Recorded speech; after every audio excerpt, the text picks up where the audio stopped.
Continues to move ahead with plans to reopen schools in the fall. Sports, though, may not return.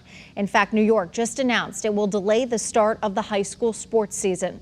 Channel 3 Eyewitness News reporter Matthew Campbell is joining us now live. And Matthew, I know you asked about this in today's news conference. Yeah, Aaron, we did. And especially since Connecticut has moved along as one with the tri-state area, what happened in New York today could be an indicator of what we could see in the fall. It is already a gargantuan challenge to safely reopen Connecticut schools come fall. Former Food and Drug Administration Commissioner Scott Gottlieb joined the governor today, and he says sports presents another unique challenge. It's the risk of spread. You can't social distance, you can't wear a mask. And so in those settings, you want to try to create a protective bubble around the athletes. And so if you look at what the pro teams are doing, they're testing constantly. Constant tests and isolating local athletes in a bubble might not be realistic. This week, we've seen more collegiate conferences delay their fall sports seasons. New York is delaying its high school athletics.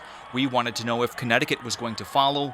Governor Lamont says he'll work with the CIAC when making that decision. My instinct is at least you're not traveling to high infection states. High school sports is at least limited to a state where you have a very low infection rate.